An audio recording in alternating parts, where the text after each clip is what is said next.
Good morning. I'm Antoinette Mosley, the Vice Mayor of the City of Asheville, and I'd like to welcome you to the February 20th, 2025 Agenda Briefing Work Session. All council members and staff are participating virtually. Thanks, Vice Mayor, and again, good morning, everyone. The goal of the council agenda briefing meetings is to have council prepare for your upcoming business meetings. Your next meeting is scheduled to be held on February the 25th. The meeting, as usual, will start at 5 p.m. and will be held in the council chamber located on the second floor of City Hall. Today's agenda will include an overview and a discussion of the items scheduled for action or discussion at your business meeting on February 25th. Assistant City Manager Ben Woody will cover those items. We don't have any council committee agenda items to review since we haven't restarted those meetings. Ben will also briefly review both the 8-week agenda of future items coming to council and the scheduled meetings related to Helene recovery efforts. We also will likely spend a good bit of time on the 2 items under the other issues and updates section of the agenda. Under this section, we will have another update on the CDBG DR Action Plan development process. James Shelton, the city's Community Development Manager, will provide the update on that effort. The second item will be an overview of the city's Business Inclusion Program. This program is designed to provide opportunities to increase competition by actively recruiting underrepresented firms to compete for city contracting opportunities. Marcus Kirkman, our Asheville Business Inclusion Manager, will provide that overview. I will now turn it over to Ben for a review of the February 25th business agenda. Thank you, Ms. Campbell, and good morning, Vice Mayor, members of council. Ben Woody, Assistant City Manager, and I'm going to go ahead and jump into the agenda review. Again, please stop me if you have any questions or if there's something I didn't cover that you want to discuss. So at your regular meeting on February 20th, we do have 2 proclamations. We haven't had as many of those lately, but we've got 2. One is for Invasive Species Awareness Week, and the other, which I think is an important one, is for Procurement Month. So we'll have a lot of our finance staff there, and I can assure you that they have been probably busier than ever with procurement for the past 4 or 5 months. So really glad that we'll have that staff there and have a chance to kind of recognize their work. Moving on to the consent agenda, we actually have a pretty small consent agenda. I just want to flag item B. This is a really small dollar amount, but it's good timing. This was a grant that Planning Department applied for early in 2024, and it was awarded in August prior to Hurricane Helene. And what this was intended to do was to allow for some educational opportunities related to our Historic Resources Commission. We've been able to, or the planning staff's been able to pivot that a little bit. So we're actually going to use this as an opportunity to host an educational event that really focuses on the intersection of historic preservation and disaster recovery and sustainability. So again, good timing to put something together to focus on some of our historic properties that were impacted by the storm. And then moving on the consent to items E, F, and G.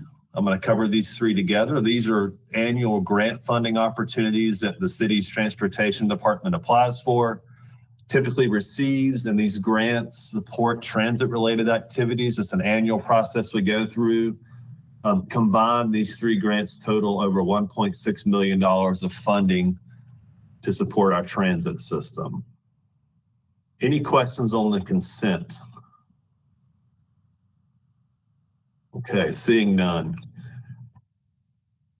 Got a busy night of public hearings. We've actually got 4 public hearings at your next meeting.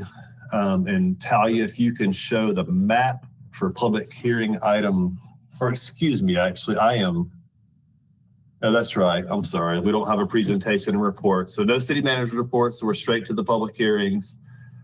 Item A is a request for a straight rezoning that removes the commercial industrial zoning from a portion of the property. You can see this property is off of Grandview Road, which is out towards Smoky Park Highway. What this does is, if this zoning is approved, it results in the entirety of the tract being zoned RM6. So just to remind council, since this is a straight rezoning, there's not a site plan and there's not zoning conditions associated with it. However, the RM6 zoning generally allows for low density residential development. This did go to planning and zoning. They unanimously voted to recommend approval, and staff also recommends approval. And I see Councilwoman Turner, you may have a question. Well, I don't have this on my agenda briefing document. My A is the 3 things that are moving to March. Oh, you know what? I've got the wrong one. I'm so sorry. My mistake. I'm sure Maggie can probably get an updated link in the chat or email it out. Any other questions on public hearing item A? Okay. So Talia, if we can put up the map for item B. Item B is off Sand Hill Road. This is a cleanup of a previous conditional zoning approval at the Inca Commerce Park. So we've had several conditional zoning approvals at this industrial site over the years. What this application does, it results in a straight commercial industrial zoning district for this property. I think having the straight zoning in place, just the industrial zoning, allows or provides the maximum ability to attract additional commercial or industrial users to Inca Commerce Park, which of course will help us grow our city tax base. This went to planning and zoning. They voted unanimous approval of this request. Staff also recommends approval. And again, similar to the last request, this is a straight rezoning, so there's no conditions and there's no specific development plan associated with it. Any questions on item B? Okay. I'm making Talia move fast with these maps. So if we can go to item C. Item C includes 2 actions that council will need to take. The first is consideration of a housing trust fund loan, and the second is consideration of a conditional zoning. And really, the development proposal includes 126 affordable housing units, all of which will be designated at 60% AMI for a period of 30 years. So pretty deep affordability included with this proposal. In addition to the housing, it includes pedestrian infrastructure. You see it's got some green space in it. Also amenities such as a clubhouse for the community to use. City Council, you previously approved a $3.8 million housing trust fund loan for this development for affordable housing, and that loan was primarily for the construction of the units. So the action related to the housing trust fund is the developers requesting that you approve a little over $2 million of that loan to be used for land acquisition. And then the remaining $1.8 million would then be used to help with construction costs. So again, you've got 2 actions. You've got the housing trust fund loan modification, and then you've got the conditional zoning approval.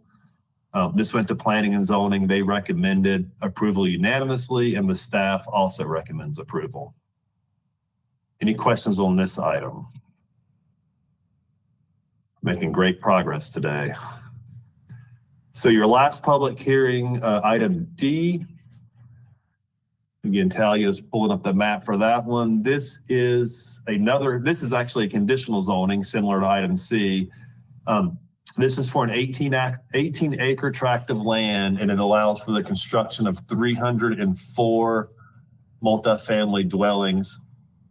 This is coming to you for approval because the development exceeds 50 residential dwelling units, which requires council approval of a development of that size.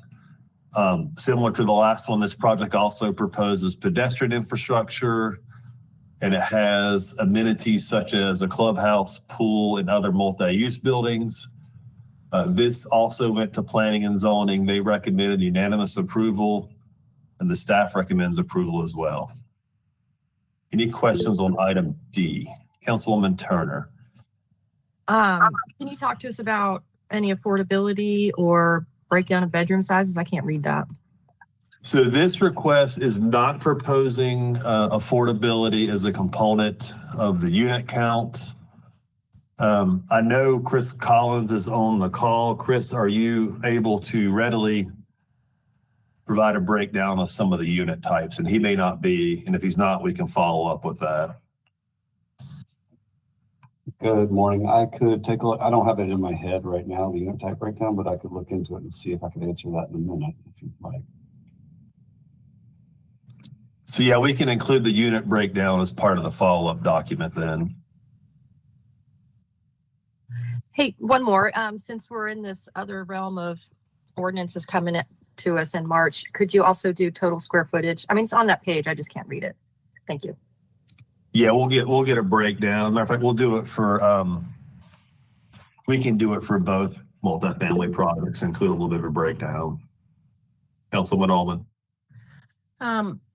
This might be a little left field, but an idea that others have shared over time, and particularly in light of what we just experienced in Helene, I'm wondering if as these projects come to council, we could have some insight on how they relate to our resilience maps from our 2018 resilience plan. I just think that context when we're looking at new projects would be a nice bullet in the staff report, if that's possible.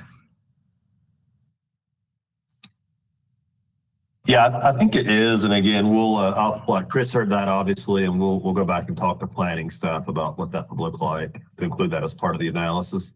Thank If you. we need more council support for that, I concur. Great. Any other questions on public hearing item B?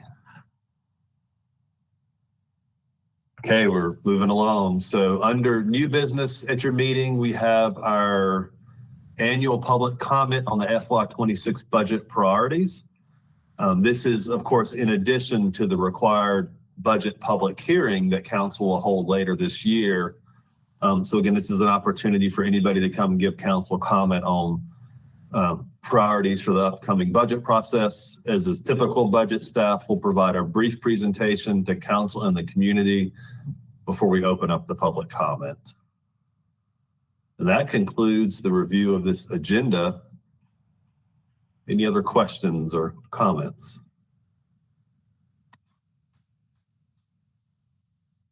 Okay. I'm going to keep moving. Then we're making great time today. Of course, as Ms. Campbell said, no council committees. In terms of the 8-week agenda, we typically review that. I'm going to flag 2 items for that. One is on the 8-week agenda, you'll see that we are ramping up your budget work sessions. So right now you have budget work sessions scheduled for March 11th and 25th, and then a third one scheduled for for April 8th. And what I want to flag on those is all 3 of those start at 3 p.m. So those will start our day a little bit earlier than normal. Also just want to flag, and I know you're well aware of this, but so right now we still have the 5 zoning text amendments related to housing regulatory reform scheduled for the March 11th meeting. So we'll have a lot of zoning public hearings on that, or at least items on that meeting. Any other questions on the 8-week agenda? Okay.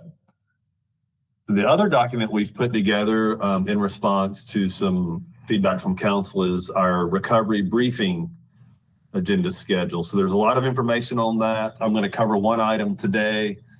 On the March 6th council briefing agenda, we're going to include an update on the status of the hazard mitigation grant program. And what we want to focus on with council is really the process that program will use for property acquisition. I know that's going to be a growing component of decision-making that our community will have to work through as we get into recovery.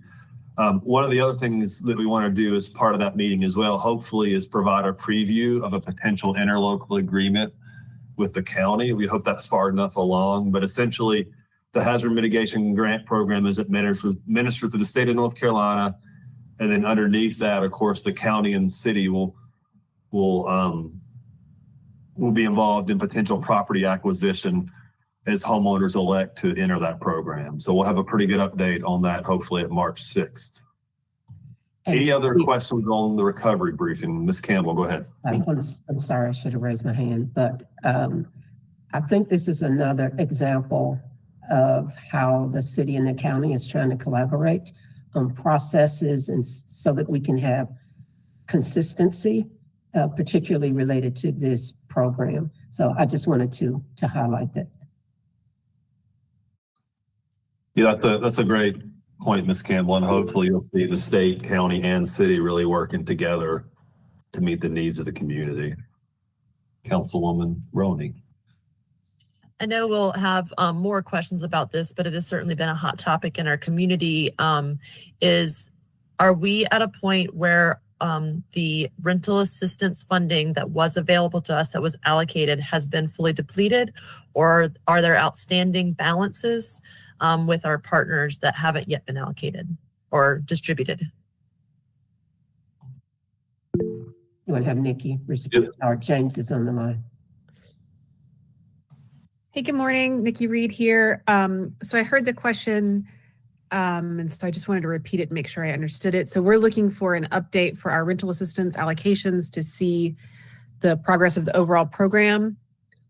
And so I can address that now. I'm happy to. What we shared with council back at the update at the end of January is that we were going to post monthly reports to our website on the progress there. What I understand right now, we actually have just processed a payment to Buncombe County for the rental assistance program, where we sought to partner with Buncombe County for those dollars. We have an update from Eblin. However, that is from February 11th. Let me see what that says. As of February 11th, there was approximately $273,000 remaining to be spent, but they have been processing applications very rapidly. So I expect that number to have decreased, and we'll have that update here in the next week or so to provide there. As you know, Grace has expended their funds, and then we have one more contract with Operation Gateway, and we're going to have an update at the end of February for that as well. Sage, did you have a question? It was answered. Thank you. I just wanted to express some concern. I know there's just a lot of headache in the community right now, and there's an interest in getting some of the money to move faster. And I had let staff know I was kind of curious to hear their perspective on, should we, now that Eblin has discontinued the apps and so on for a temporary time, should we look at reallocating? But It does seem that they have been spending their city funds down on a pretty rapid click. And so, and again, at the end of February, we should have their comprehensive view for the month of February. And like I said, I expect that remaining balance of 273 to have decreased significantly. So I'm not certain the amount at which we'll have at the end of February to consider. Otherwise, we have allocated all of our funding to our partners at this point. And I think the number I heard right before that was 350 the week before. So that's pretty, I mean, that's quick. And I know the website said they had stopped taking applications till March, and that was to really clear the backlog. My overall concern is whether or not this money's moving fast enough. And I know it takes a variety of partners in the community moving at different paces to really, meet the need. But, if we have money that's not going out the door, I'd like to know and move it faster if we can. So it sounds like we'll have more information the end of the month. Yes, we'll have, because we want to really allow for that comprehensive February view to really see exactly how much progress has made in February. And I really appreciate your point. I think that was our initial strategy with funding the multiple partners that we did, is really to ensure that a cross section of our community would be served, and that we could see that funding really reach that need. I'll say that the county, the draw that they processed was for a majority of their funds. So we do see that will be a big push in terms of rental assistance, meeting the needs of our community. And the only other comment that comes to mind is that I understood that Eblin was pausing to really address their applications, process that backlog. However, they are still taking requests associated with any kind of eviction notice or something like that would require urgent action. And they have improved their process, such that they're processing checks on a weekly basis. And so I do think that we've seen a really stronger uptick in their utilization of funds since we last checked in. One last thought, Nikki, at some point I was calling them pretty regularly and saying, okay, where are you at? And they were able to say, well, we're at applications from 6 weeks ago and stuff. I guess what would be helpful at the end of February is if there's going to be a couple $100,000 and if they think it's going to be 6 weeks to get it out the door, because that's what I'm trying to wonder about. No one knows how long this crisis will impact our residents, but we do see, like from our retreat, sales tax increasing, tourism increasing. Like maybe as the weather warms up, we're all really hoping that things kind of return to some normalcy and that maybe February, March, April rents are the big crunch point for so many. So I'm just interested in making sure we can prevent as many evictions as possible. I know you guys are too, but maybe we need to revisit at the end of February. Maggie, did you have a question? Maggie Ullman, did I see your hand raised? Yeah, I'm trying to form it into a question. I just, and I don't want it to come off as a complaint, but I'll just try and be brief of rent's due March 1st. And so kind of feeling like we'll hear a summary by the 28th and then we don't meet until the 11th. Like it, I don't know. It just kind of feels like the timeline matches like what makes sense from a desk, but not necessarily the reality. And like our council meeting is on Tuesday. And so I guess I just feel like there's a missed opportunity for us to really be responsive to the community. And like the timeline makes sense. I'm not like, I understand we're trying to get monthly data. It just, I guess what I'm expressing is like, I don't know, just a feeling of like that data doesn't help me on March 28th or on March 5th when we know the line on March 1st when people are really frightened and having to make really hard decisions is the timeline, you know, like that is the reality. So I'll stop Thank there. you for saying that. I totally agree. I just needed to say it. Kim, what are your thoughts? Yeah, I'm kind of bumping into that same just timeline problem because these funds were allocated in November and there have been capacity issues. I was asking some questions recently of some of our state reps, and I'm learning that Department of Health and Human Services may also have some rental assistance programs. So while I'm just trying to resource map, there are certain levers that we have our hands on. And if funding was allocated in November, but not getting onto the ground yet, then I feel like a fiscal and moral responsibility to get those funds on the ground. And I've had some curiosity if there are other partners that are able to respond more quickly, other funding and programming partners. I don't know if we've talked to United Way. I'm trying to figure out what the holdup is because this isn't a new conversation. And the feedback that I'm getting from community is that we're not fulfilling our duties with the funding that's available to us. So I'm taking that really seriously. And I'm wondering what our moves are for Tuesday, because I don't think waiting until March to get information on February meets the urgency of this moment.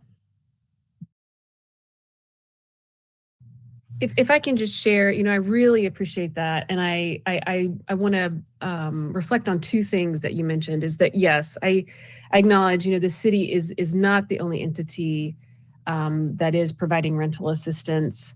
There are several programs active in our community now, whether that's through FEMA's program or through the city's program. And again, I think our initial approach was really to look at funding a variety of partners that could really meet the need of our community. And I completely hear the necessity of expediency. I'll just share that in our review of Evelyn's process, we really believe that they have a strong fidelity to ensuring that those funds are getting to meet the populations that need the funds the most and are really taking strides to be very cognizant of the just the responsibility of issuing those funds along with our process. I mean, I think I would just say that expediency is just as important as making sure that the people who need them are getting them.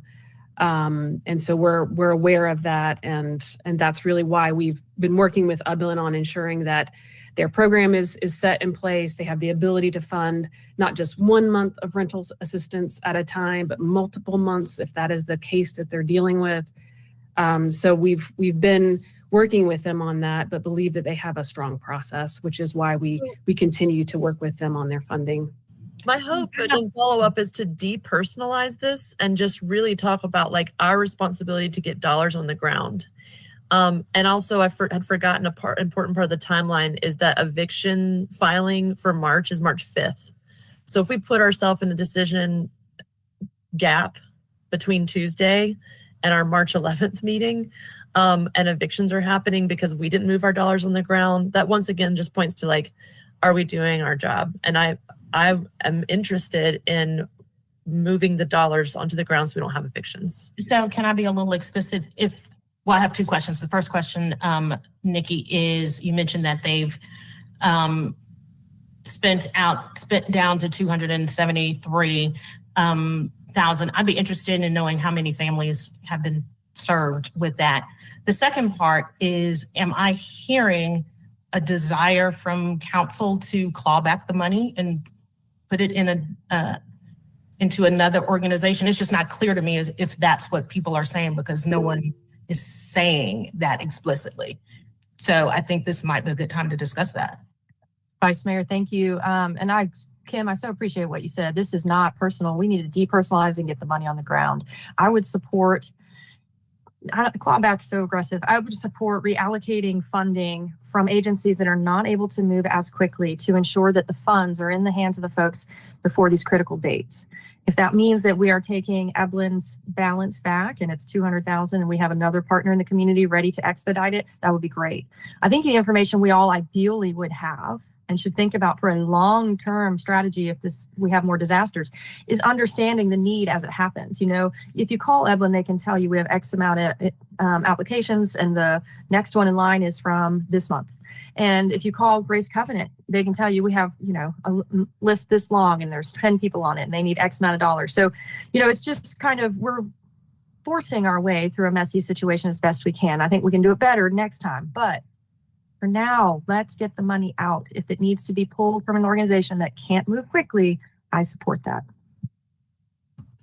I support the move to expedite because in addition to the reasons I've already stated, the fact that we're trying to lobby for additional relief funding from our state government while there's still money in the bank and not being paid to landlords on behalf of people who are in harm's way for eviction is just like, I can't make dollars or cents of that. So yes, I'm interested in moving to expedited process. I have a lot of different thoughts. While I do agree with the push from council to possibly claw back and reallocate to an organization that has a more expedited process, I'm trying to look at the issue from an applicant's point of view. And if you have an application with Eblin and you feel that you're in queue, then what happens to the clawback if they're waiting for a response and they're waiting for dollars, but that money is like put to a halt or their application process is kind of in limbo? Where do we redirect that individual? Where do we redirect those households? My other thought is, what would it look like for us to work on a clawback with Eblin? That means find out how many families were served with the 273,000, see how many applications they have currently in queue that they're vetting or whatever, get an estimate of how much that would be. And then maybe the following applications that have not reached the process of vetting, they can give them maybe a notice and redirect them to the organization that we feel like has a more reliable and expedited process. And how long would it take to get that information, Nikki, so we could move forward? I mean, I can certainly work to have that conversation with Eblin as soon as possible, because we were trying to get prepped to be able to meet here and share that. And again, we were working on that end of February deadline from our prior conversations with Eblin. So, but we can work to get that information as soon as possible to council in the follow-up, I guess. Sage? Sorry, it was just still up. Okay. Deborah? I think we hear you. We will not, I think, we hear you, and we will try to respond to some of the issues and concerns that you all have raised, and try to be as definitive in terms of impacts, understanding if there are any key issues related to Evelyn in terms of their process, because maybe there are things that from a processing perspective that we can help address, or we just want to make sure that we bring back options and a holistic look at this issue, and not just that we aren't getting money out fast enough, but quite frankly, the money that is being dispensed, who is it going to? And we'll have to understand that from Evelyn and any other organization that we redirect funding to. So Deborah, I appreciate that. Does anybody else have any more questions on this subject? I don't have any more questions, but I just want to park our thinking around a reality. The organization I've been working with and the organization that I lead, when people come for financial assistance, they usually have an application in the most reliable responder. And sometimes they can't show up, we can't show up, and then that sends them on the rat race to find the next person or the next organization.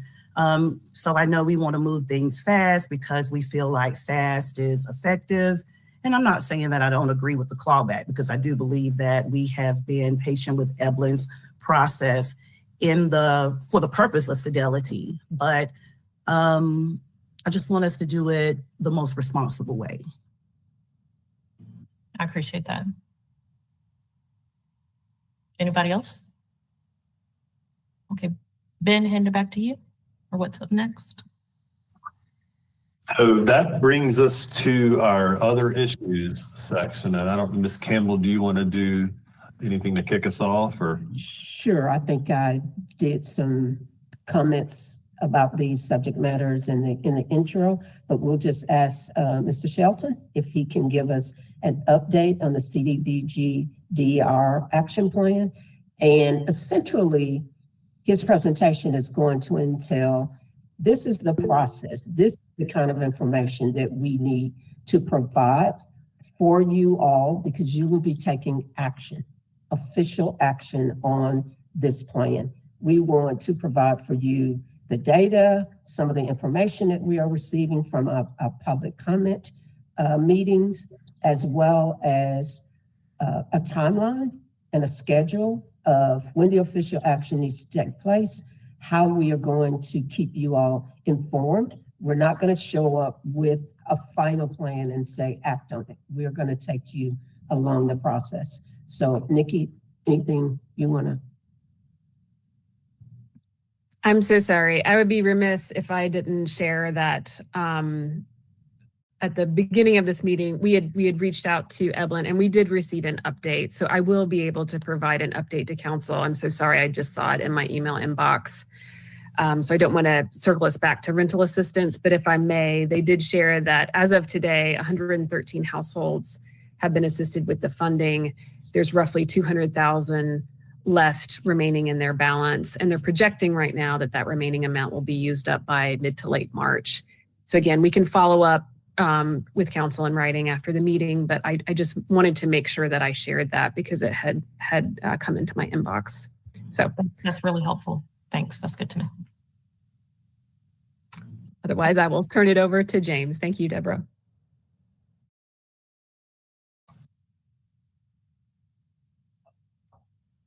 Hello, council. Can y'all hear me all right and see the opening slide here? Okay. Good. So I'm here to provide you guys an update with where we are on our CDBG DR action planning process. Some key things to keep in mind, again, are that these funds are intended for long-term recovery. The action plan that we're developing right now is a beginning, and it should be reevaluated over time. HUD actually encouraged us to amend it as many times as necessary for us to be strategic and adjust to new information and new challenges and other reasons that will require us to adapt. This is really important as we are still relatively early in our recovery. We've made significant progress in our unmet needs assessment and our community engagement process, and there remains much work to be done to finalize the plan before submission to HUD. Some key questions, council, I want you to keep in mind as I go through this presentation, and we're going to have a discussion later. And these are the questions that I would like for you to reflect on. Do the proposed program activities address the ongoing needs you've heard from the community? And do the proposed program activities align with what was expressed in your retreat last week? So just keep that in mind. We want to hear your perspective. We want to hear your ideas around what types of programs we might implement with these funds to address our community's ongoing unmet needs. But these are the two questions I would ask you to please keep in mind as we go through today's presentation. So where are we right now? We are in the middle of our community engagement sessions. We just had one last night that went really well at the South Buncombe Skyland Library. We have had 4 of them so far. We'll have 2 more next week. We have until April 21st to develop and submit this action plan to HUD. And we're going to follow the below timeline for adoption by April 8th. As I mentioned, the first thing you see here is that community engagement session, the sessions that we're having. On March 4th, we anticipate posting the draft plan for public comment to our brand new shiny CDBG DR webpage. It's ashevillerecovers.org/CDBG-DR. We're live. Starting March 4th, we'll have a 30-day public comment period. All comments that we receive will be reviewed, responded to, and incorporated into the plan as needed.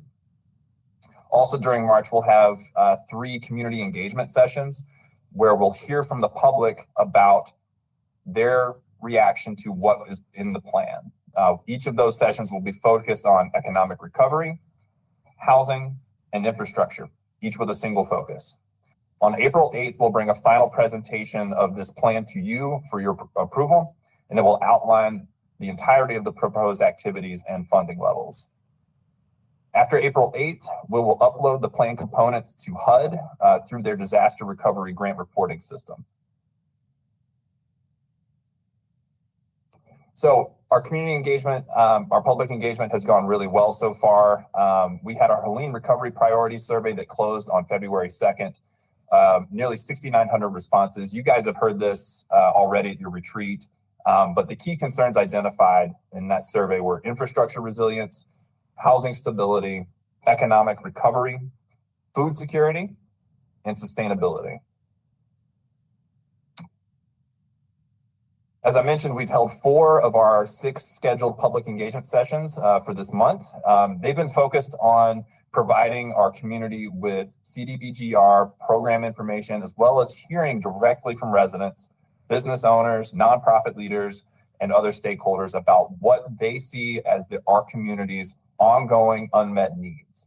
And some of those things that we've consistently heard voiced at these sessions are increased resiliency for our water system, affordable housing, support for small businesses, employee attraction and retention, emergency sheltering, climate resilience, critical infrastructure, access to parks and greenways and recreational activities, enhanced planning and coordination around long-term recovery, transportation and accessibility, rental assistance, and mental health. This is fairly consistent, I think, with what we've heard in other surveys. Some of the things are a little bit new in here. I think mental health is something that I've heard consistently at all of these engagement sessions as an ongoing unmet need in our community, just to highlight that. At your retreat last week, City Council, y'all identified some Helene recovery priority areas. These were the 4 in no particular order of priority, but the 4 that y'all identified were people, housing, infrastructure and environment, and economy. And just to note, this aligns fairly well with eligible activities under CDBG-DR. So I'm going to show y'all some numbers here in a minute. and I'm going to explain how we got there. Also got James Ariel on standby. If y'all have any really specific questions about the data analysis portion of this, James Ariel is with Haggerty Consulting, who is helping the city develop our action plan. So the city of Asheville is conducting an unmet needs assessment that is analyzing data that we have available from various sources, including FEMA public assistance, FEMA individual assistance data, the FEMA hazard mitigation assistance program, and we also have access to the Small Business Administration loan data. The unmet needs assessment is an ongoing process, and the data that we have right now will change as more information comes into those systems and we get periodic updates through our data agreements that we have with FEMA and the SBA. We've also executed a data sharing agreement with HUD where we anticipate getting even further details on FEMA data. They have a FEMA data sharing agreement. So we've done a lot of assessment of data, and it has taken us to some numbers. I want you to understand that these numbers are preliminary and they will change. The program areas for CDBG-DR are housing, infrastructure, and economic revitalization. Those are the three categories of eligible activity types that we will undertake with CDBG-DR. Our overall number of unmet need in our community is $1.3 billion,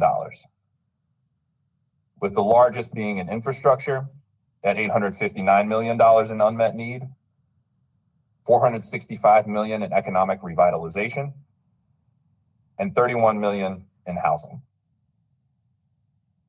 Goes without saying, this far exceeds our CDBG-DR grant of $225 million. Yes, Councilwoman Ullman. So am I reading this properly, that the way you're calculating unmet need is based on projections that maybe the government, like the governor's office had shared? Basically, at some point, we all totaled kind of the cost of damages, and then you're comparing it to other funding sources like PA or what have you? That's correct. So we're looking at what the damage assessments have determined to be the impact around infrastructure and economic revitalization and housing, and then looking at that in light of what other resources have come. We're also considering other resources that may come but have not yet been committed. For example, we're not yet sure what type of local match the state might help provide as far as FEMA PA. So we're anticipating we're having to kind of incorporate that into these numbers as well.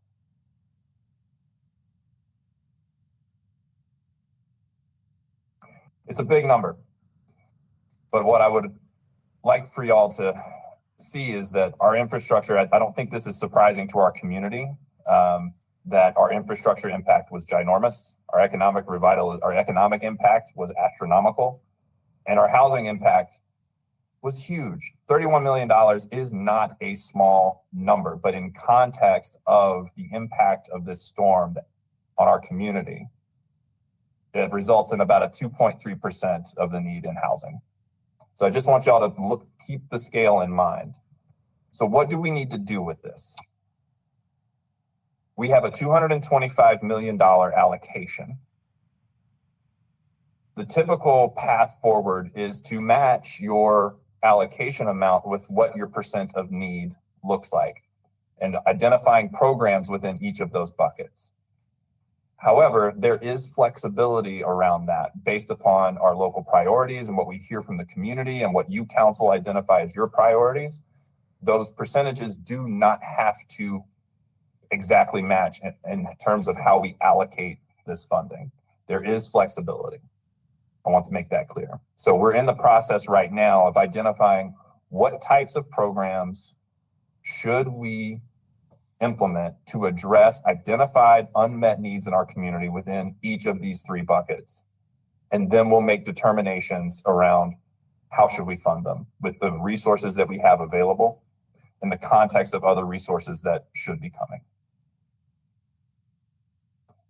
I'd like now to pause for just a second to see if there are any other questions before we move into potential programs that we might fund that we at the staff level and in consultation with Haggerty are proposing at this point. These are just initial ideas, and we welcome your other ideas and your questions. I just want to pause real quick before we get into that. Are there any questions from council before I move forward?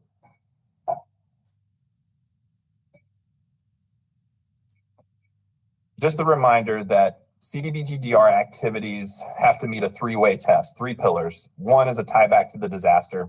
So any activity that we fund has to address some sort of direct or indirect unmet need or impact from the disaster.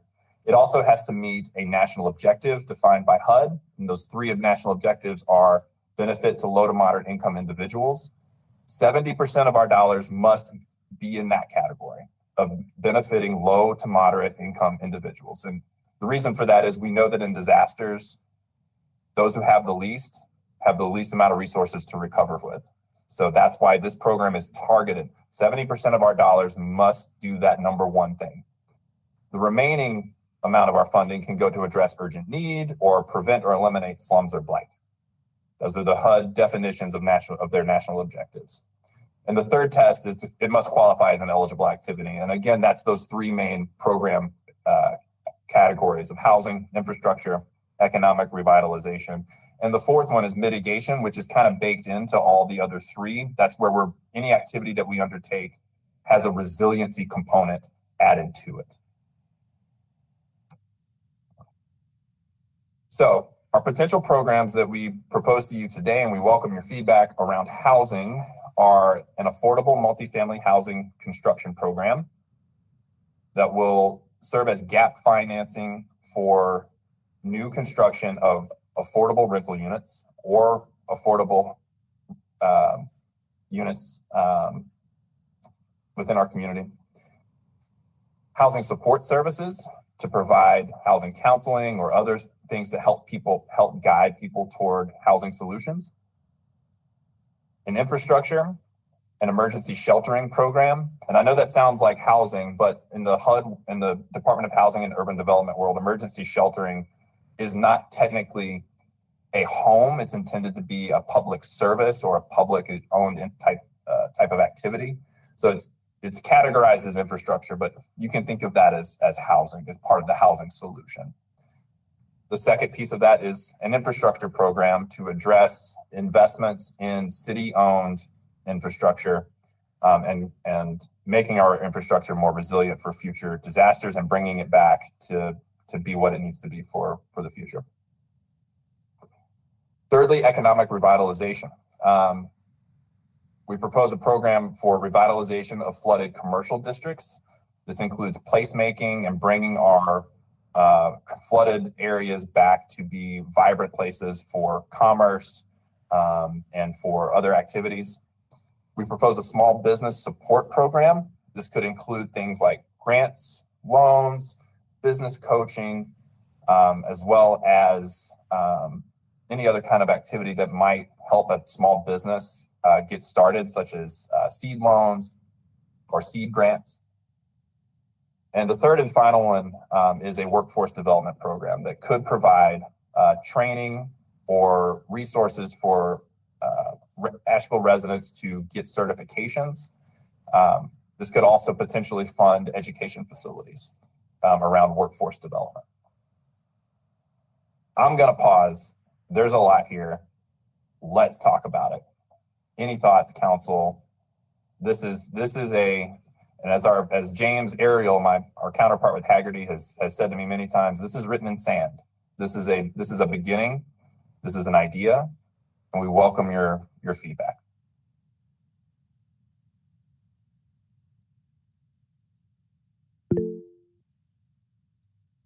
Councilwoman Roney? Yeah, I'm thinking about 2 of the things based on the questions that you asked is what we're hearing from the community and then also what we talked about at the retreat. One of the, to me, unsurprising community inputs that we're getting is food system security. And I'm wondering where that fits. It seems like it could be part of an infrastructure program. I think one of the things we talked a lot about the retreat was that infrastructure and the environment was one of our buckets of priority. And For me, that includes living infrastructure like our tree canopy and our watershed. But given the fund restrictions that we have, where do those kinds of priorities fit within the framework that we're required to work within? I'm not sure where a food program would fit. It could potentially fit under a economic revitalization type activity. I'm not sure if I see it within any of these, potentially under workforce development as that type of activity. It would certainly be like a public service, categorized as like a public service. Let me provide a little bit of clarity. Sorry. When I say food systems, I mean like food security. It probably has to do something with supply and distribution. So it could look like community garden infrastructure. It could also look like our local food production businesses. So it may fit also under business recovery. I understand your question. Thank you. So that could certainly fit under a couple of different areas. One would be under infrastructure. That could also fit under affordable multifamily housing construction. So if you're thinking about developing new residential sites, incorporating those types of amenities into it so that residents have access to a community garden. I would also consider that potentially as an activity under revitalization of flooded commercial districts, is in that you could have food distribution resources be a part of that, or considering small business support and targeting smaller food distribution networks, making sure that those are reaching our communities. I hope that answers. And also thinking about our urban farms and what I'm understanding of the topsoil loss due to flooding. So again, there is a mitigation component that is kind of operating behind all three of these program areas, where we have a $29 million set aside for mitigation activities. And those are intended to make any of these other activities more resilient and mitigate against that type of, for example, stormwater runoff, loss of, sedimentation in the topsoil. Well, you had a second question when you first asked. You asked about food. What was the second question? I'm sorry. We had included in our council retreat infrastructure and the environment, and so I was curious where the environmental aspects fit into this, especially our tree canopy and watershed. Thank you for that. That would fall under like an infrastructure program when we're thinking about city-owned assets, for example, with when we're looking at rehabilitating and improving greenways or areas along the riverfront. This could include as much tree planting as you want to do. But as far as private property, that would be a separate, I'm not sure if we would really get into the world of bringing tree canopy back to like private property. It's an interesting question. I'd have to defer to our folks at Haggerty about anything around private property. But if it's city-owned assets, then definitely is an eligible type thing that would fall under an infrastructure program. I had a question about the housing. Does that possibly, or could that include public housing, construction of additional public housing units, or repairs or renovations to existing? It's a good question. And my understanding is generally no, because public housing authorities don't typically take on they don't take on private sources of debt or financing, but I would have to look into that. My understanding is, however, that we can make investments as far as making our public housing assets more resilient to future events. One thing that we could consider is investing in water or generators that would allow them to continue to operate in the event of what we had happen. My understanding is that is certainly an eligible type activity. But as far as your question around, could we potentially go in and rehabilitate or build new public housing buildings? My understanding is no. James, could we ask Haggerty to chime in? James, would you mind chiming in, please? Good morning, James Ariel with Haggerty Consulting. Technically, a public housing authority could participate as a subrecipient under the city's grant. So if we wanted to include the possibility of some sort of gap financing to work with the public housing authority to construct new affordable housing, that would be a possibility. Okay, great. Thanks for that. Maggie, you have a question?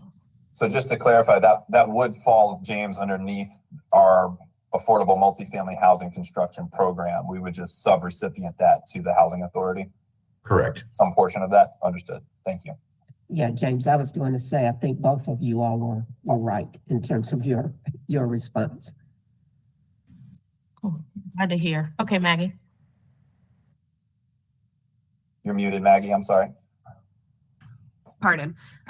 Yeah, thanks for that question, Vice Mayor. I was thinking about that too, especially since the state has said that they would consider using some of their allocation for housing in city limits. And it just had me thinking about, there's a lot of potential projects that, especially with affordable housing, with our HACA properties. I had two questions, or one question is, you said something pretty quickly, James, about a set aside. Tell me more. That's a set aside within the 225 and it has a designated purpose. Can you just inform us a little bit more about what that is and how much? Certainly. So as part of our allocation, we receive a sum total of 225 million. And with our allocation notice, there is a $29 million portion of that is set aside for mitigation activities. So it leaves you at 196 that is for actual like project and planning and delivery of your programs that we're going to do. Now, the $29 million for mitigation that is set aside is intended to enhance all of the other activities that you undertake. It works alongside a housing program to make whatever activities you're funding more resilient to future events. So for example, if we were to, and this is all, as James said, written in sand, if we were to build a new affordable multifamily housing complex, there would be direct cost of building the units and building the asset. The mitigation portion would come in as how are we going to make that asset more resilient and adaptable to climate change or other events that might come, such as putting in water wells, putting in generators, stormwater management, those kind of things to make sure that the asset itself, aside from the units of dwelling, can sustain future events and changes that we may experience. So James? is that essentially the federal government saying at a bare minimum, you need to have, what's that percentage? Like, I don't even know how to do that math right now, but you have to have 29 million that does resilience style, mitigation style enhancements, but that's like a floor. Whereas we could dedicate a lot more of our project money to ensure the resilience stuff, but it's just ensuring a baseline investment. Okay. It ensures a baseline investment. And when you look at like the infrastructure program that we're proposing, that can include all kinds of stormwater management projects, floodplain management projects, anything that's like keep your mind on city-owned assets. That's where we could invest in infrastructure, and we can develop those with a mind certainly toward mitigation or resiliency.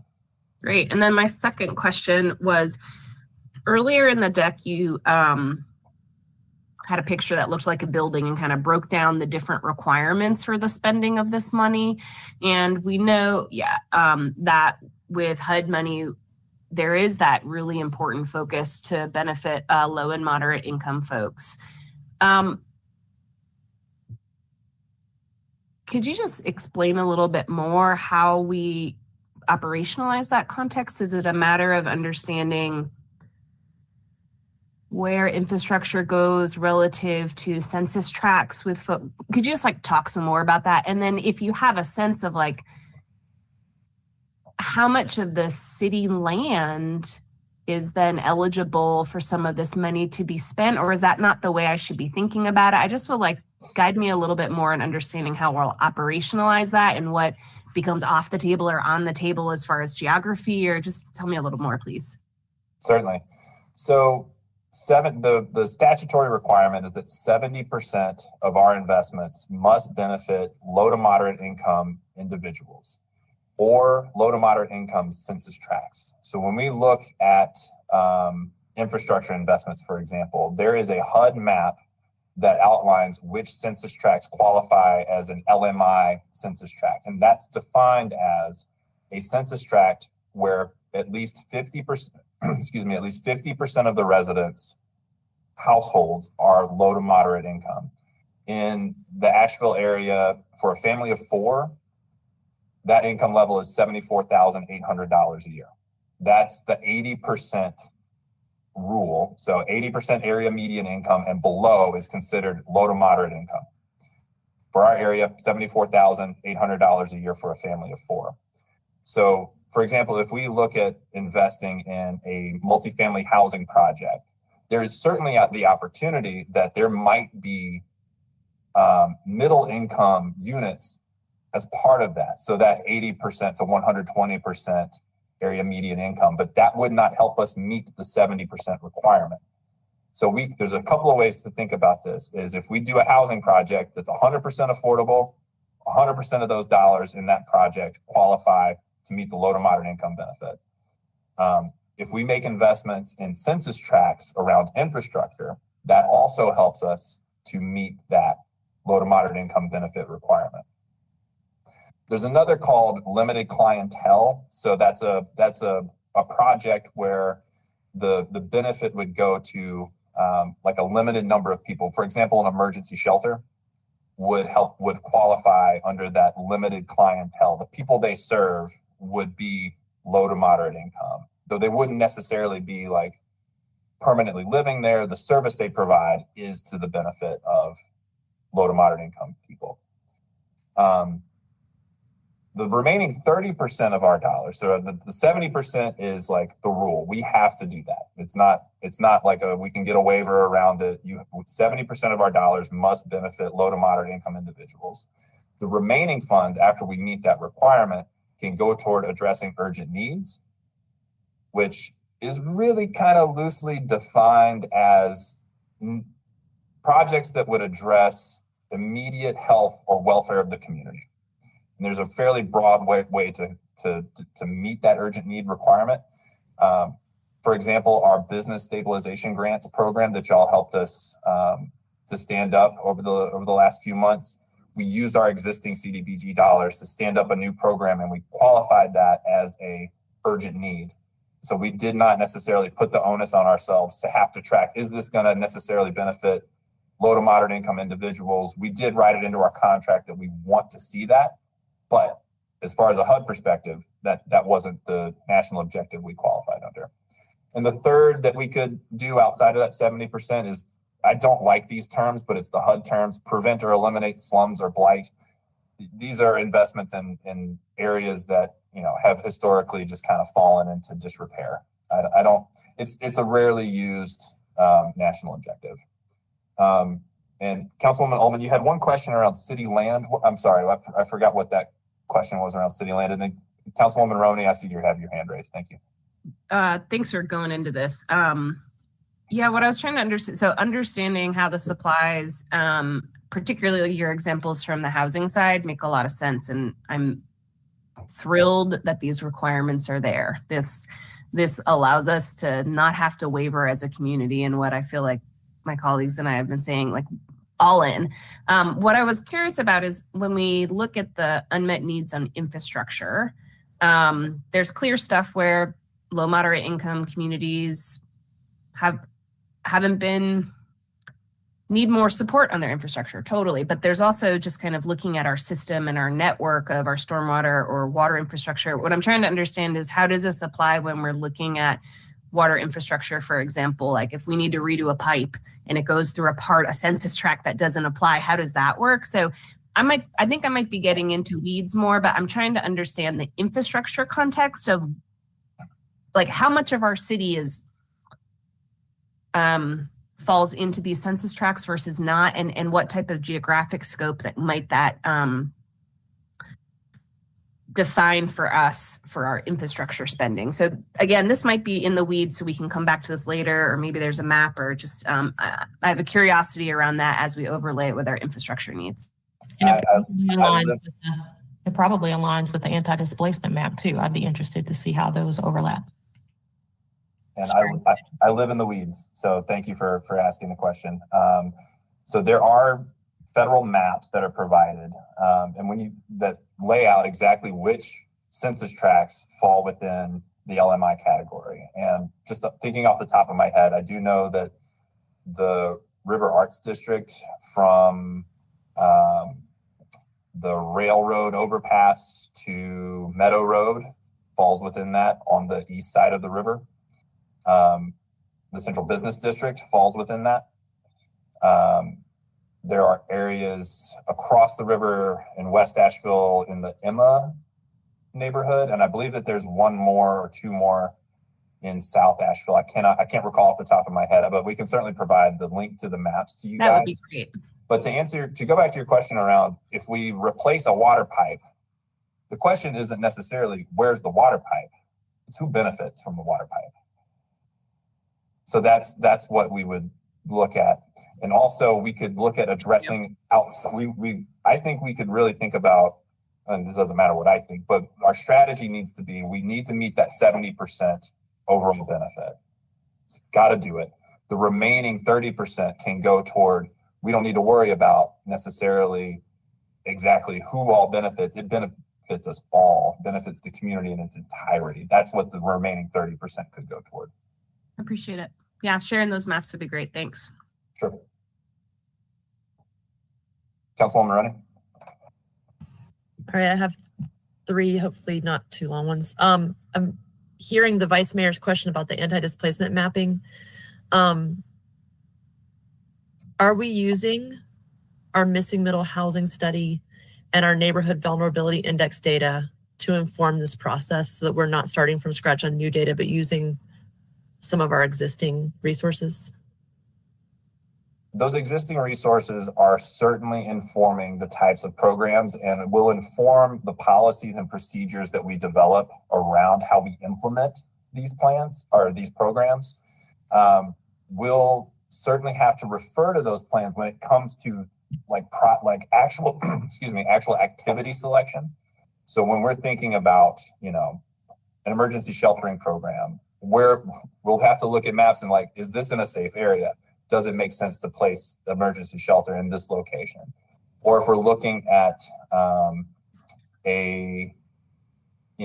building affordable housing, are we not putting affordable housing in a place that doesn't make sense? We can make those kind of determinations by referring to those plans that we already have. And our team at Hagerty has been provided, and they have access to and are reading through all of the plans that we've developed around anti-displacement, anti-disparity, our hazard mitigation plan that we have, both with the city and the county. So all of our existing plans are being incorporated and reviewed and will be a part of our policies and procedures we develop around the implementation of these programs. Another thing I would like to mention is that there is the opportunity within each of these program areas for funding planning activities. So we can have funding for updating existing plans into the context of our disaster. And we could also look at creating new plans if we want to, and we obviously want to lean on existing plans. We all know what it takes to create a new, Wilma Dykeman Greenway plan. Not necessarily what we want to do, but if we need to go back and look at how our River Arts District, for example, might need to be revisited as far as a planning activity, we have dollars within this to be able to fund those types of planning activities. Okay, second, earlier you mentioned wells, generators, and stormwater as ways to make neighborhoods more resilient. My second question was, can community center power grid resilience be an option? Is it possible that renewables and battery backups can be part of the mitigation? My understanding is yes. James, have you seen those types of activities in your experience? What is your What is your perspective? I think there's a possibility of incorporating that as long as it's tied back to your overall mitigation needs for your mitigating a natural hazard, if you will. So I think that is that's a possibility. We could, and there are also green building standards that we'll need to adopt as part of all this, and so those sorts of features could be integrated as part of an overall green building approach for anything being developed under our programs. Thank you. And then my third one was brought up in conversations at the retreat, understanding better from Parks and Rec staff. I wanted to confirm that if we're repairing or rebuilding a Parks and Rec facility and we're using other funding to do that, can mitigation look at like riparian buffer infrastructure or stormwater infrastructure? Specifically, I'm thinking like if there's stormwater infrastructure under a basketball court to protect the park, it would also potentially be designed to protect adjacent homes and neighborhoods from flooding. Watching Detroit not only have to deal with busted pipes and water in the streets, but also completely freezing over is a curious situation to watch. So that's why I'm thinking about creative stormwater mitigation as part of this. It's a great question, and you're hitting the program on the nose when you're thinking about infrastructure investments where we have damaged infrastructure as a result of the storm. We're going to look to every other resource to help bring us that infrastructure back to what it was before DR has a place with that infrastructure. Now, when we're thinking about building it back to a more resilient state, to build it back to be, in some senses, what I like to call a lot cooler, there's always the opportunity to make our infrastructure really cool, like along the greenways. Like there's a lot of opportunity for that. These funds help us get to a further state from where we were before. But that's why we're going to look at FEMA public assistance to get us back to where the asset was prior to the storm. And these funds can come in and make it more resilient, make it better, make it cooler. That's definitely the place for this. And there's certainly the opportunity for investing in new infrastructure as well, outside of necessarily what was damaged by the storm. We just have to tie a need for that infrastructure back to the storm. Does that make sense? Really? Yeah, it's curious to me because we're kind of like wrestling with the fact that with so many trees down, our next big threat can be wildfires and landslides, but we haven't really been talking about that because we have to respond to the flooding that just happened, and we all saw the dollar figures. I'm just like trying to map what the future holds, and that's hard to do. Yeah, and I want to echo that a little bit because at least 2 of the public engagement sessions that we've held, I've heard concerns about tinder and fire and tree debris being an ongoing risk for wildfires.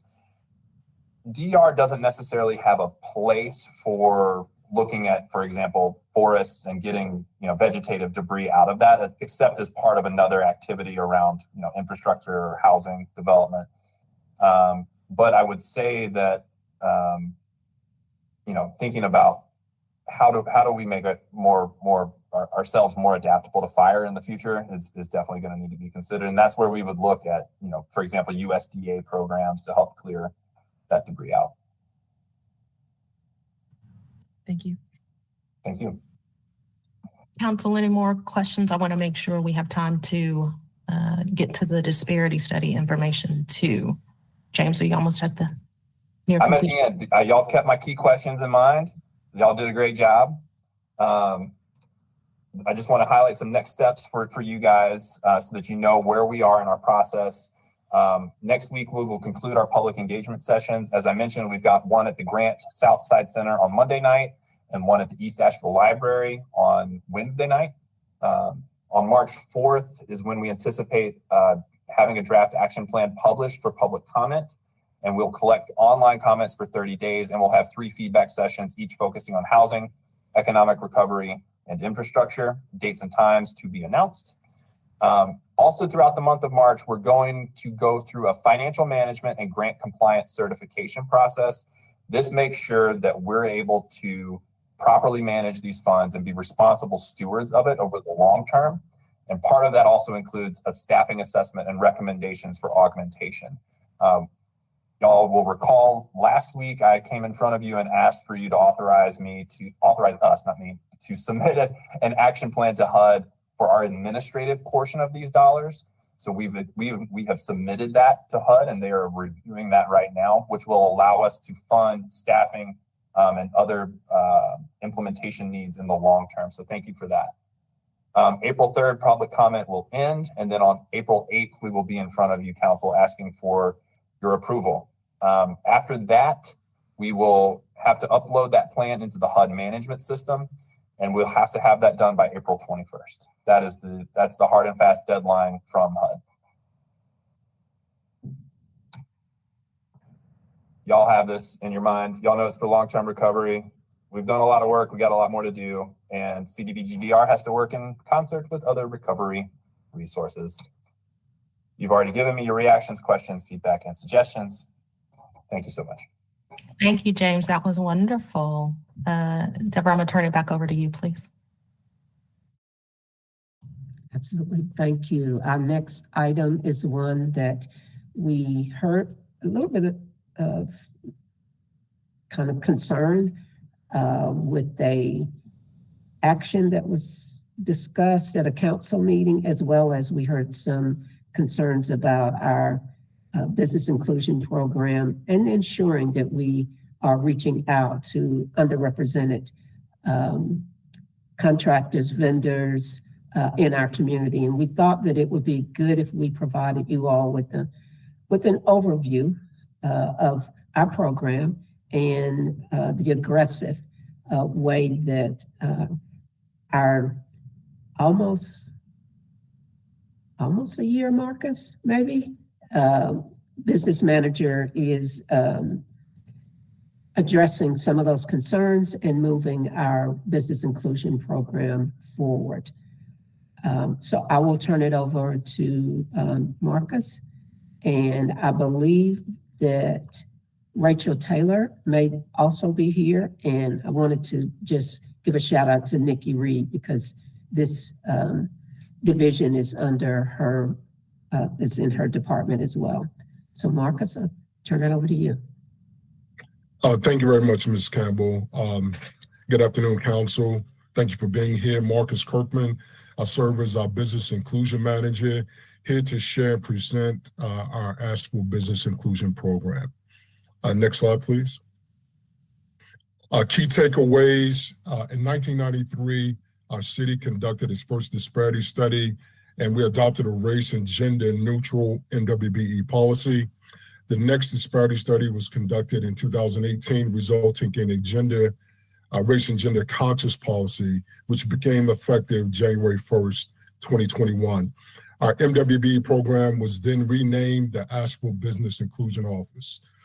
Our ABR office connects people to opportunities, often working across various sectors intentionally, organizations and industries.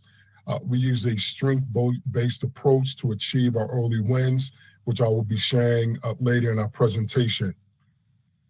Our first goal is to achieve underutilized business participation and increase marketplace competition. Our disparity study is just one tool in our ABI toolbox to meet our goals. The study allows ABI to update the aspirational goals and good faith efforts. Our businesses must demonstrate compliance with our good faith efforts to be deemed responsible in their bids.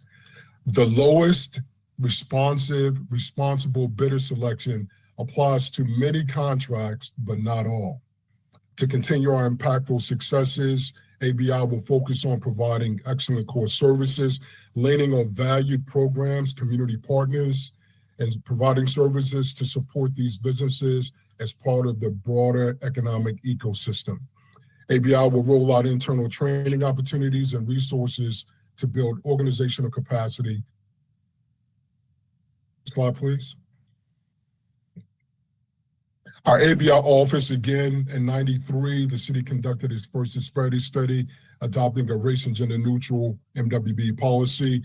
The next disparity study was 5 years later.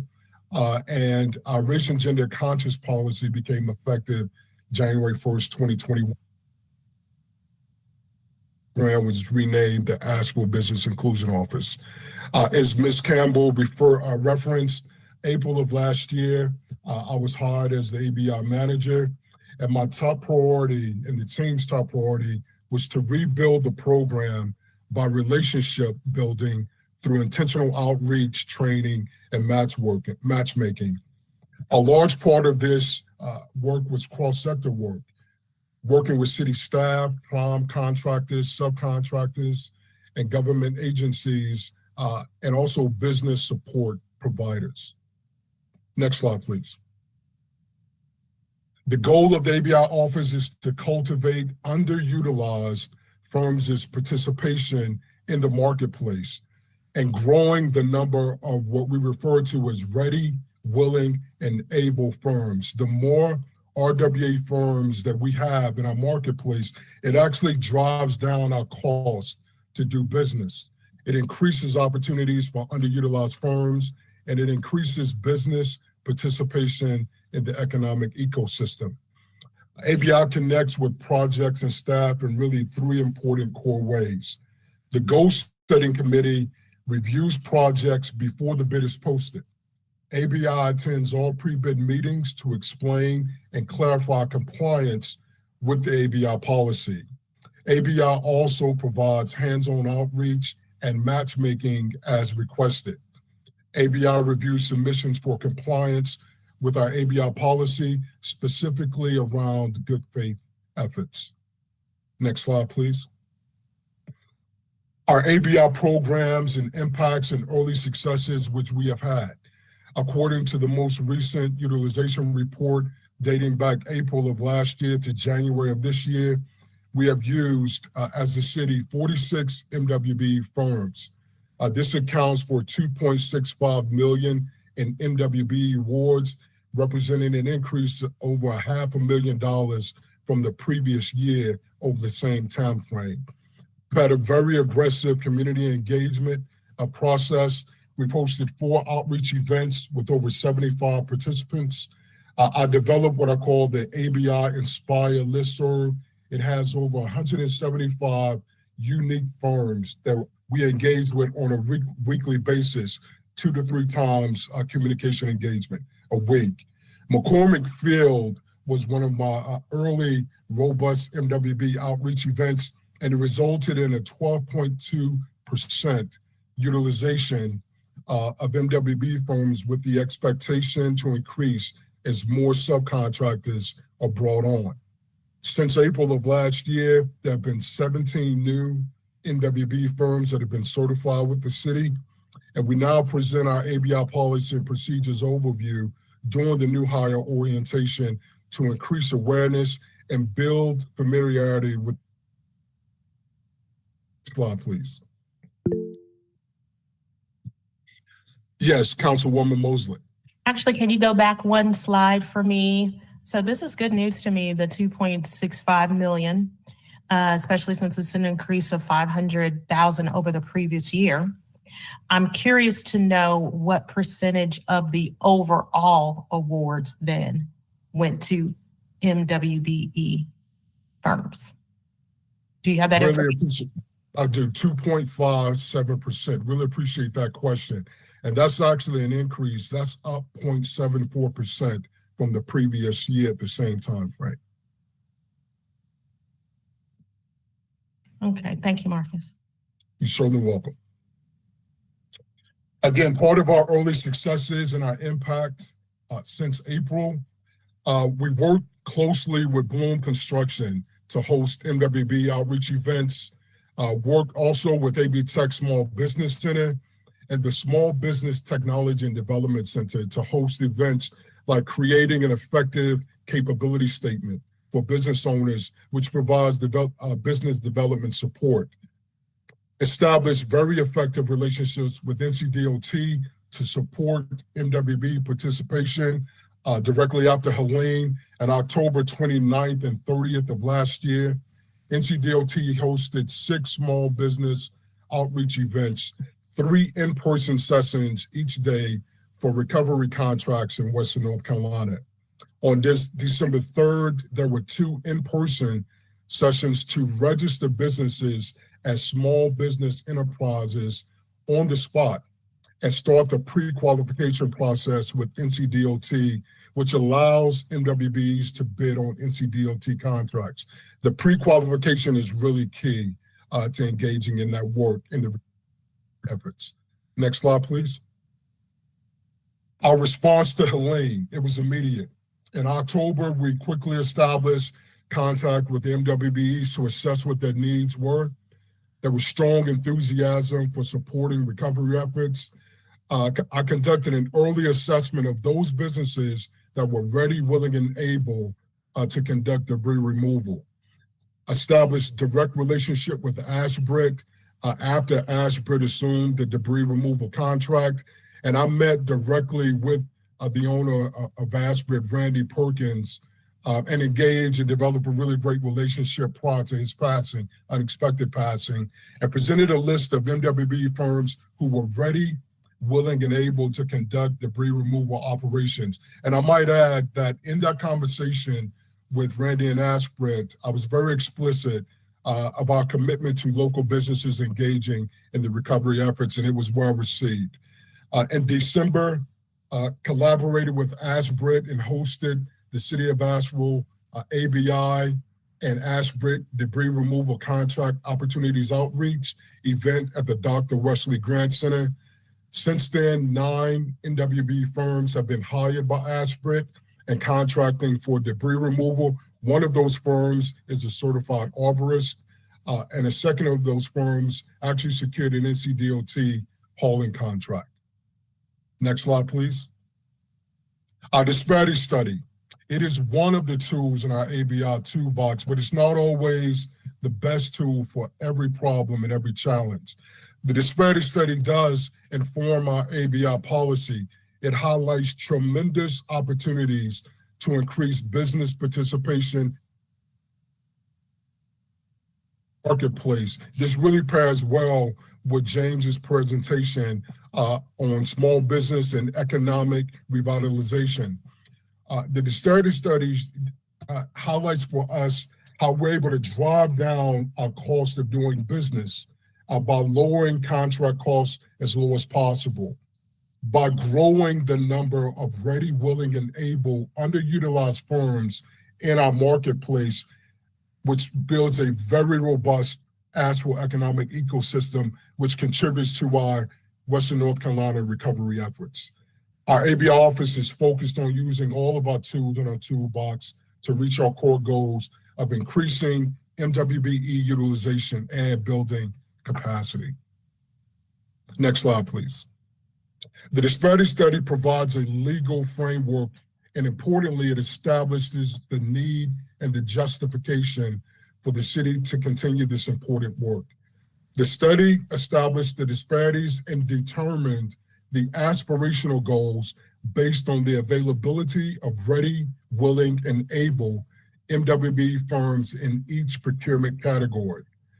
The goals are then used to update the standards for our good faith efforts. Compliance with these efforts demonstrates a business is responsive per the ABI policy. Firms must comply with the ABI policy and documentation to be considered responsive. All construction contracts are based upon the lowest responsive, responsible policy standard. Next slide, please. Based on our most recent disparity study that was conducted in October of 2023, this slide highlights for us our relevant market area, which I will walk through. To the left, we see our procurement types, the 4 procurement areas as the city of Asheville. We begin with professional services, and professional services includes architecture and engineering, surveyors, and CMARs, otherwise known as construction managers at risk. Then we have construction and construction-related services, non-professional services, goods and supplies. Just to the right of that, the second column is our disparate group. This highlights, based on the disparity study, where the greatest disparity is in the respective procurement areas. So for professional services, women-owned businesses has the greatest disparity. Construction and construction-related services. It's African-American and Hispanic-owned businesses. Non-professional services. African-American, Hispanic, women-owned businesses. Goods and supplies. African-American, Hispanic, and women-owned businesses. The third column highlights for us the aspirational goals by availability. So when we take a look at professional services, again, which includes architecture and engineering, surveyors, and CMARs, we have an aspirational goal for those projects of 8.95% to address the disparity with our women-owned businesses. For construction and construction-related services, it's 4.24% and 4.59% to address the disparities for African-American and Hispanic-owned businesses. Non-professional services, 2.22%, 0.63%, 3.49% to address the disparities for African-American, Hispanic, and women-owned businesses. And lastly, goods and supplies, 0.63%, 0.47%, 1.58% to address the disparities with African-American, Hispanic, and women-owned businesses. The relevant market area that we see this last column, what that highlights for us is where the greatest opportunity of securing small business engagement lies in these respective procurement areas. So for professional services, it's at the state level where we have the greatest number of small businesses and engagement to be able to cultivate and grow small businesses for this work at underutilized firms. For construction and construction-related services, it is across the state as well. Non-professional services is at the national level, as well as goods and supplies is nationwide. Excuse me. One thing I ask us to do as we take a look at this particular graph, and we take a look at where the opportunities are to grow underutilized businesses and firms, is to keep in mind the very dynamic cycle that's happening in our demographics here in the city of Asheville across our different underutilized businesses, because there's been a shift. And with the impact of Helene, it's something to keep in mind about how many of our community members actually will stay here that we can help to grow those. So as we look at these raw numbers, to keep in mind who is here and how to really engage with them and continue to grow these businesses. Next slide, please. Post Helene, our commitment and our focus is to continue to build meaningful relationships and trust, to support matchmaking and culture change, to continue to connect and develop resources and provide additional opportunities for underutilized firms, develop staff training and resources to encourage increased staff engagement with our ABI office. By the end of February, currently in conversation with ASBRIT to host a second debris removal contracting event, specifically around personal property debris removal. The great demand with the PPDR work right now is specialized tree skill sets with the equipment. I am actually working with NC Hub right now to get a complete list of those specialized skill sets for the PPDR work. In March, I will be hosting a virtual commodity codes training. Commodity codes are basically those codes that business firms apply to their business profile with the city that lets us know what skill sets, what experience, what is their expertise for their firms. I'm hosting this training in March for underutilized firms to update what their businesses can do as we prepare for the infrastructure work ahead. The ABI office will continue to support and connect businesses as our Western North Carolina recovery efforts and infrastructure projects continue over the coming years. Next slide, please. ABI on the horizon, continue to build small business and MWB capacity in participation in recovery efforts, providing and connecting businesses to training and technical assistance, offering quarterly ABI outreach events, expanding on matchmaking and network building, and highlighting our success stories.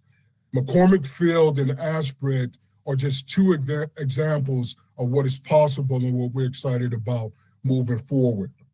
We'll continue to work with project managers and prime contractors to conduct effective outreach to ready, willing, and able SMWBEs, and continue to develop resources and capacity for small business enterprise. One of the first steps was the NCDOT outreach event in December of last year.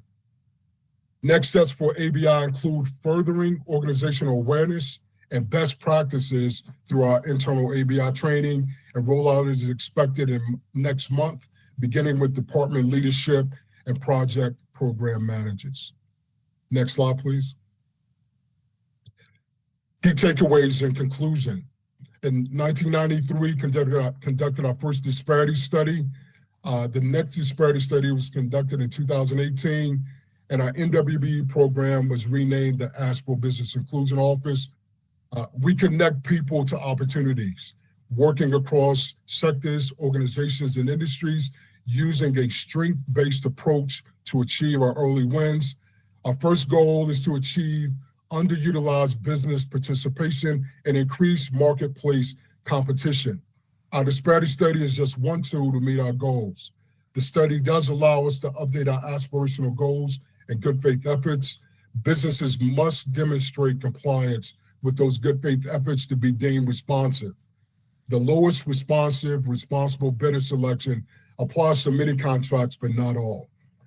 And we will continue to provide excellent core services, leaning on valued programs, community partners, and making services available to support our underutilized businesses as part of the broader economic ecosystem and our revitalization in our economy in Asheville. ABI will roll out internal training opportunities and resources to build organizational capacity and continue to support this work. And that concludes my presentation. Thank you, Marcus. I love that. I do have a question. I don't know if this is a Brad question or a Marcus question, but I think it's a Brad question. So it may be kind of going in the weeds, Brad. So say you have two responsible bidders, each checking off the NWE box. The one that has the lowest bid has a lower percentage of NWBE, or a lower percentage that utilizes, I don't know. Yeah, that has a lower NWBE participation. How do you, is the law that in that instance, you still have to go with the lowest responsible bid or the lowest bid? I'm sure that was mud. I think I understand, Vice Mayor, and thank you for your question. I'm going to start, as lawyers often do, by saying that it depends, first of all, on the type of contract. So it's really important because the rules are different, as Marcus has indicated, if we're talking about a construction contract versus some sort of professional or general service. So let's talk just briefly about your hypothetical in the context of a construction contract. In those situations, the rules are much more objective. And what I mean by that is we are required to accept the lowest responsible bidder. Now, because we do have a race and gender conscious contracting program, we are able, as part of that standard low bid requirement for selection, to add this additional layer of a subcontracting requirement. So in your example, you mentioned if someone has a certain percentage and another bidder has a higher percentage.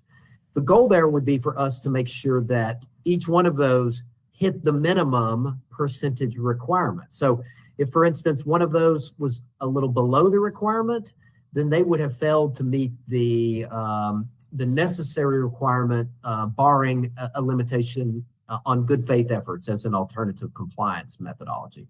But if both have met the minimum requirement, then we're going to fall back under that rule, which is set by the state, which says we do have to select the low bid for the most responsible bidder. But again, in that case, it is not just the low bid, it is the low bid who meets the requirements of our ABI policy. So this is an additional layer of requirement. If we have a situation where it's a different kind of contract, if we have some sort of a general or professional services, the low bid is not the deciding factor. There's a scoring system in those cases, which would include, in many cases, the ability to comply with our ABI policy, but there is a much more fluid determination, much more subjective determination in those cases that would not rely just on a single factor. Okay, that's very helpful.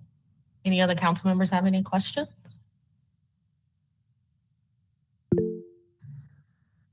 I don't have a question, just I really appreciated, especially you having some of the metrics at the front end of the report and understanding, you know, that we are seeing an increase in government resources going to these contractors, but also seeing the progress and then understanding it in the context. That's just so helpful, you know, and I just am really thankful to see the progress. I think in light of how much additional government money that's going to be flowing through our community right now, understanding the depth of your strategy and what you're doing just makes me feel really proud of our community and thankful for you. Thank you very much for that. Thank you. Deborah, anything else? I'll turn it back to you. Thank you very much. And thank you, staff. A great presentation. Really appreciate Marcus and Rachel intentional effort around this issue, especially around Helene. On day one, you know, Marcus was picking up the phone.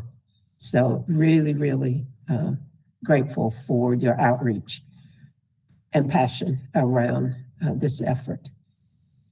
I don't have anything else on the agenda, Vice Mayor. So if there aren't any further questions, I don't think you can convene the meeting. Okay, thank you very much. Looking forward to seeing everyone Tuesday. Have a good rest of your day. Thank you so much. Bye-bye. Bye-bye.